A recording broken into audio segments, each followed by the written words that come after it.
now that I'm in control of my own mind and ultimately my free will, I'm telling everything that I witnessed and saw and heard and photographically recorded behind the scenes of this New World Order effort. These criminals that are in control of our country operate on the philosophy that secret knowledge equals power. Lampe, Missouri was a place where I heard George Bush and Bill Clinton talking, where from the point of view I had, they certainly were friends, and they didn't recognize any party lines between them. That's something for the, a smoke and mirrors illusion for the public. It's not something they adhere to, because they had exactly the same agenda, and that was for bringing in this New World Order. For as intelligent as these perpetrators are, they're limited in their thinking by their own immorality. They don't have wisdom, they don't think deep, and they never considered the strength of the human spirit. It's time for truth to prevail. It's time that these truths were brought to light for the sake of humanity as we know it. The kind of long-term name going right back of this conspiracy is the great work of ages. It's used religion for its own ends, it's used science for its own ends, it uses any vehicle for its own ends. It does not have a party line, it does not have a basic religion, it just uses whatever vehicle is necessary to manipulate and control. What the New World Order means is the creation of one world government to which all nation states would be subordinate, one world central bank, one world currency that wouldn't be physical money, it would be credit, one world army, and as I'll come to later, a microchipped population.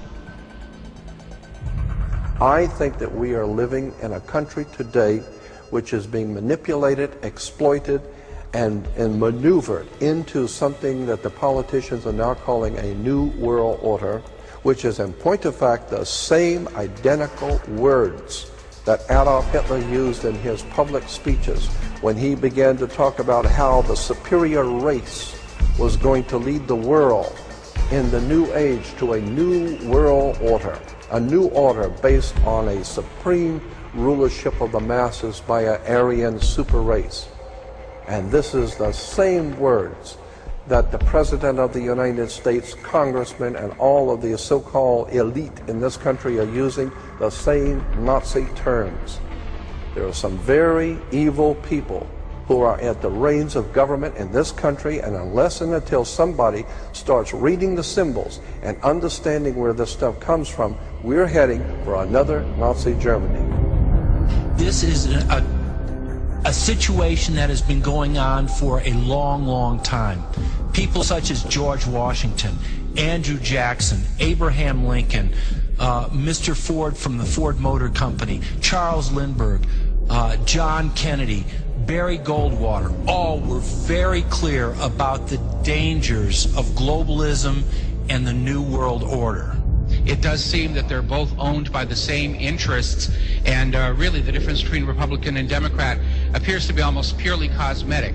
And it's almost irrelevant who's in the White House right now. They're all pushing this same agenda, this globalism, this one world government. And I got to tell you, every time I hear global governance or New World Order or one world government, I keep thinking, that's what Alexander the Great wanted, that's what Napoleon wanted, that's what Rome tried to do, that's what Hitler tried to do. This idea of a single global government is nothing but the vanity of the rich and powerful run amok, and it never works out well for the ordinary people of the planet Earth.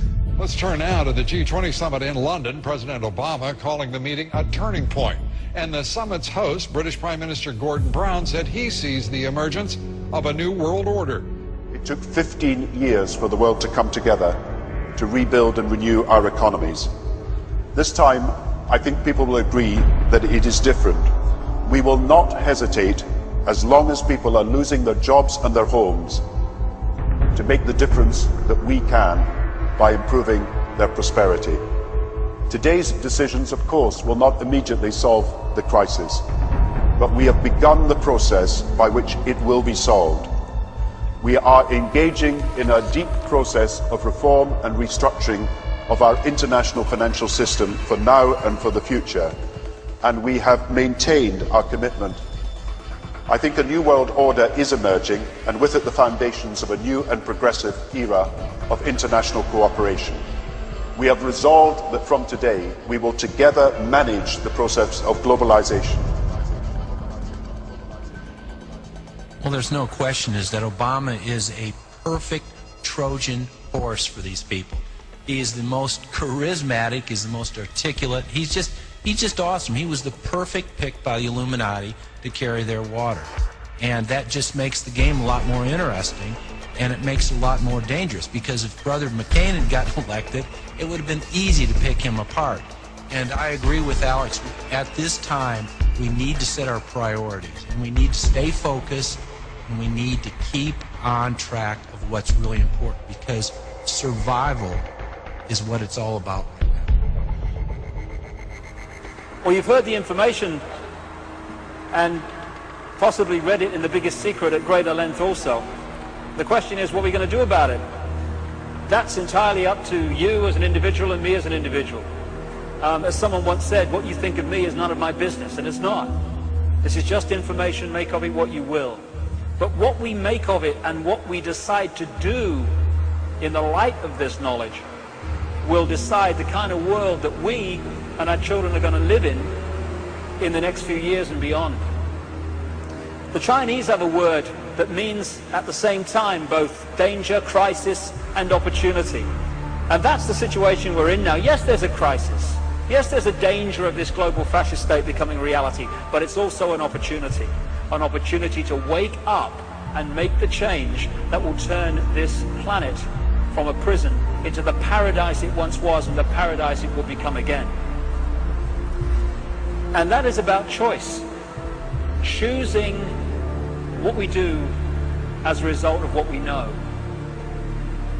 And to change, as Bill Hicks said, doesn't need big bank accounts.